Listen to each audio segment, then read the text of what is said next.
சென்னையில வந்து mayor 200 corporate wards இருக்கிற சென்னையில ஒரு மேயர், டிஎம்கே மேயர்.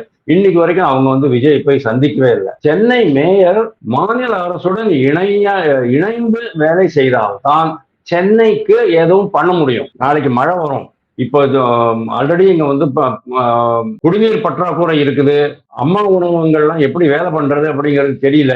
சாக்கடை அடைச்சுக்கிட்டு இருக்கு, குப்பை கூடம் ப்ராப்ளமா இருக்கு, துப்புரவு தொழிலாளர்கள் இது தொடர்ந்துகிட்டே இருக்கு. இந்த மாதிரி சிச்சுவேஷன்ல மாநில அரசோட அவங்க வந்து இணைந்துதான் வேலை செய்யணும். வேலை செய்ய மாட்டாங்க.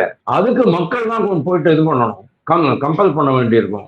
அதைத்தான் வந்து இன்னைக்கு தாவேகா எம்எல்ஏக்கள் பண்றாங்க. நான் நினைக்கிறேன் தட் இஸ் ஓகே. அது ஒன்றும் பெரிய தப்பு இருக்கிற மாதிரி எனக்கு தெரியல.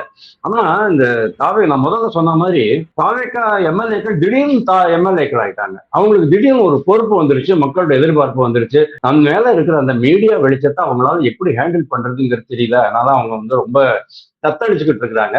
ஆனா இதெல்லாம் போக போக ஒரு 6 மாசத்துல சரியா போயிடும் அப்படின்னு நான் நினைக்கிறேன். என்னுடைய ஒரே பயம் என்ன அப்படின்னா, இந்த அரசு அதிகாரிகளும் காவல்துறையும் தான். இந்த அரசு அதிகாரிகள் காவல்துறை ரெண்டுமே இந்த அமைச்சர்களையும் எம்எல்ஏக்களையும் தவறாக வழி நடத்தினால் என்ன செய்வது அப்படிங்கிறது. ஏன்னா இவங்களை வந்து எப்படி கண்ட்ரோல்ல கொண்டு வரணும் அப்படிங்கிறது இவங்க யாருக்குமே தெரியாது, புதுசு. அதனால இவங்க கண்ணுல மண்ணை தூவி இந்த அதிகார வர்க்கம் தமிழ்நாட்டு நிர்வாகத்தை எப்படி வேண்டுமானாலும் சீர்குலைக்க முடியும். அது விஜய்க்கு தெரியும், தெரியாம இல்லை. ஆனா விஜய் அவரே கத்துக்குட்டியா இருக்காரு அப்படிங்கும் போது நம்மளால அது ஒண்ணுமே பண்ண முடியல.